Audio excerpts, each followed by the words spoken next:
Welcome to another food adventure with Getting Lost. Today we are now at Upper Thomson Road because of this. Another version, this. Some noodles, which looks a bit familiar, and this. So join me at Upper Thomson Road as we eat our way along the road. Let's get going!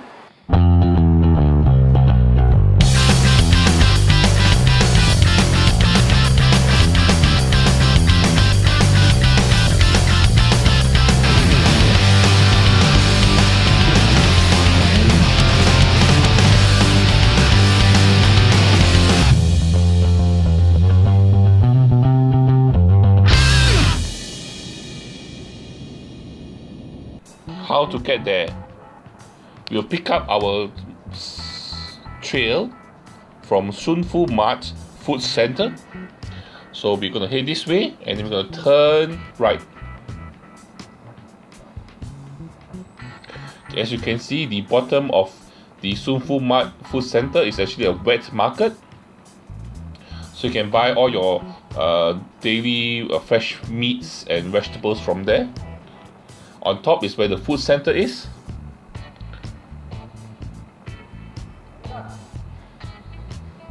Looks like a very busy wet market to me. Anyway, so we're going to go cross here because this is a pedestrian crossing. We're going to go to the other side of the road and we're going to head down. Okay, so we're going to walk all the way down here.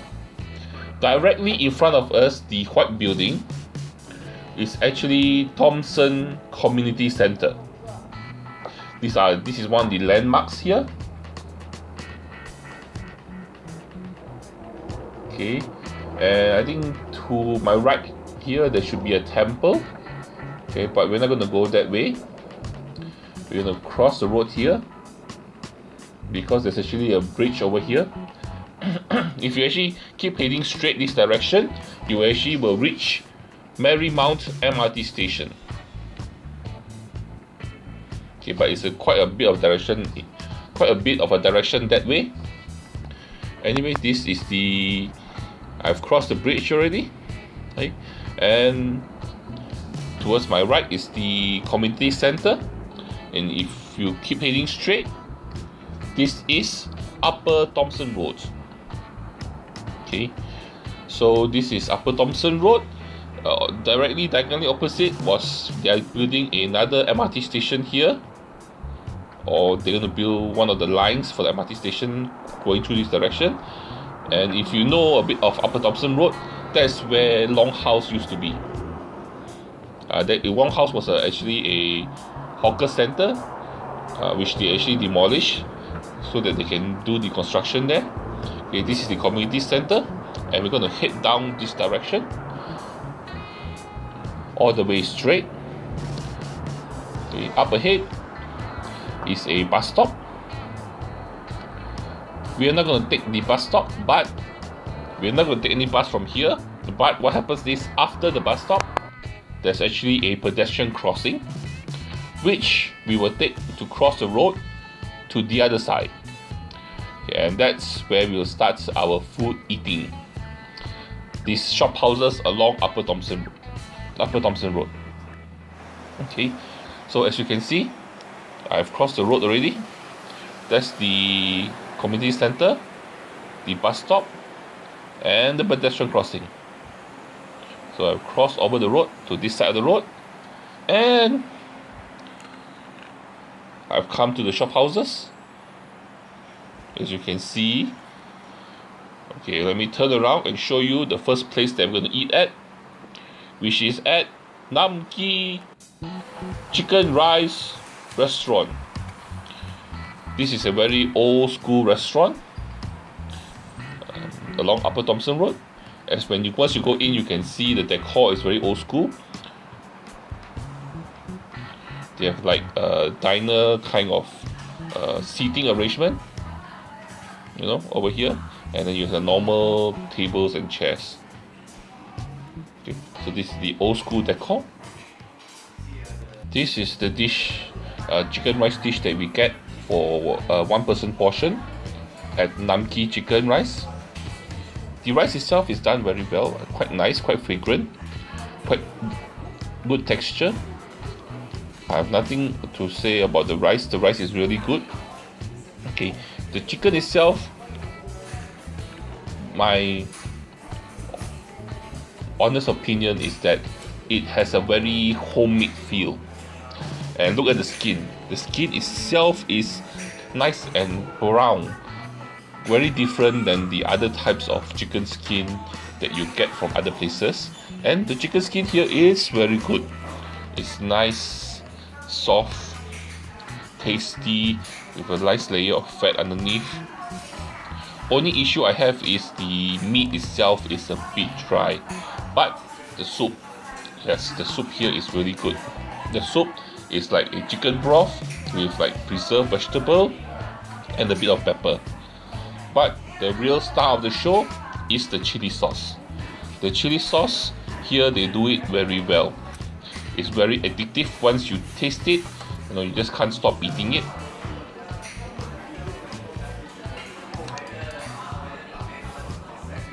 Okay, it's a garlic chili sauce, very good.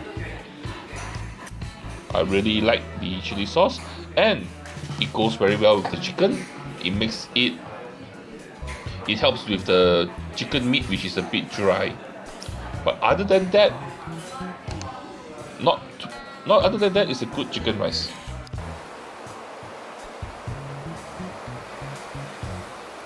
As we continue walking down the row of shop houses, okay, so we just keep walking down this direction. Okay, and we keep walking, and more walking, and we'll come to the end, and we need to actually cross across here to the other side here, to the other side, because on the other side, as you can see with the green signboard, is another chicken rice shop. Yes, this is called Chicken House, and they sell chicken rice. Okay, the previous place, I think they also do cook food.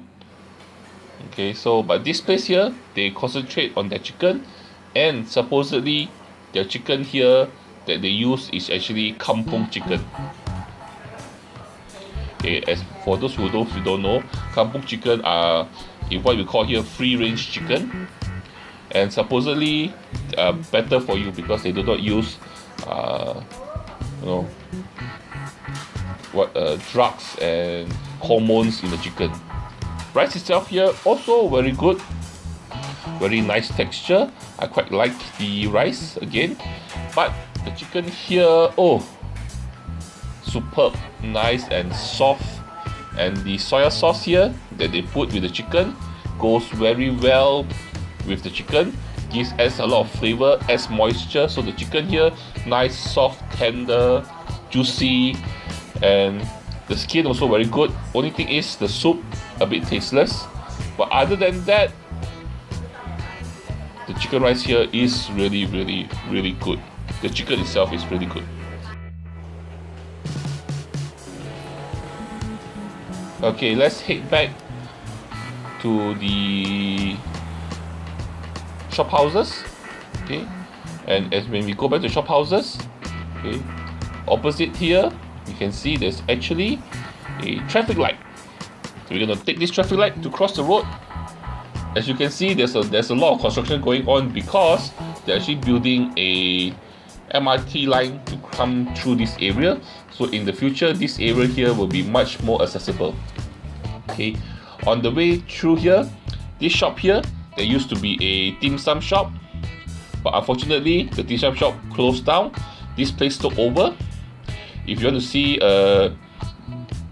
what happened, the old dim sum shop, I can actually leave a link for you in the description below. You can look at that. Anyway, when you head down, there's one shop here called Mengs Kitchen, and here we're going to eat a popular Singaporean dish called mincemeat mushroom noodles. Okay, so this is Ming Fa fish ball, which I suspect they are actually related to the one in Chinatown. Okay.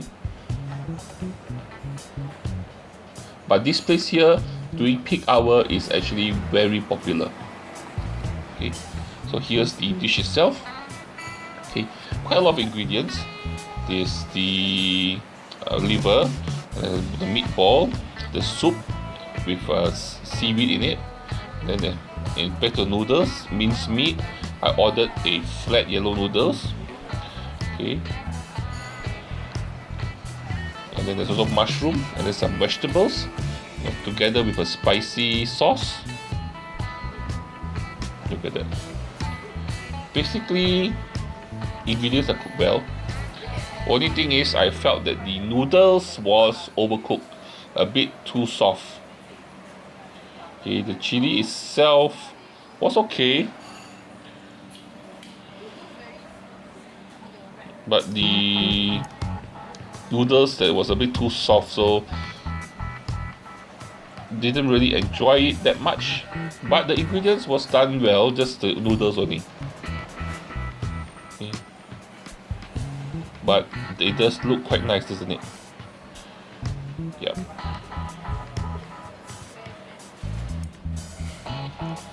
I think the one in Chinatown, they do it much better. Anyway, pork lard, my favorite. Okay. So this is the noodles itself.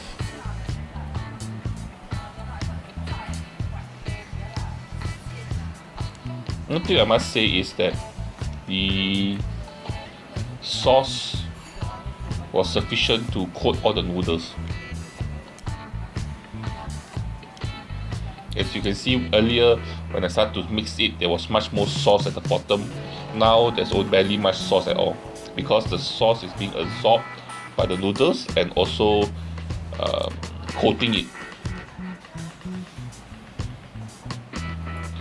Anyway, besides this place, if you go further down, there's another shop that I want to show you. This shop is also quite well known in the area.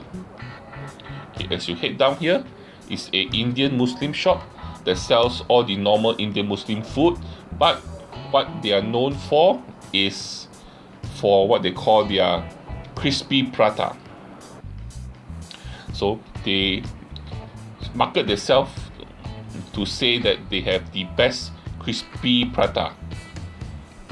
So this is the Roti Prata house, and they sell the best crispy prata. So besides all the normal items that the Indian Muslim store sells, they do sell that too, and they sell a wide variety of different types of Indian breads, which you can also try. But this is their signature item that only they do, which is the crispy prata. As you can see, this prata itself, when they served to me, it was actually warm, which is normally it's not warm, eaten together with the curry. For me, I find that this style of prata is more like a deep fried batter than actually a bread. Okay, which is not fluffy.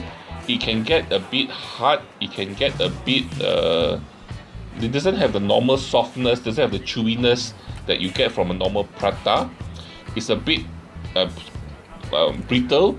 It can break apart easily, and it doesn't go very well with the curry, I feel. But what it does go well with, which is a Singapore way of eating prata, is sugar. It goes very well with the sugar. So if you put the sugar and eat it together, it's actually quite a nice dessert prata, which I suggest that's how you should eat it.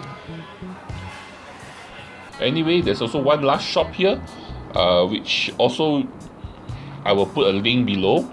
This shop is for the Rochor beancurd. At the moment, this is actually closed, but they have a lot of branches around Singapore.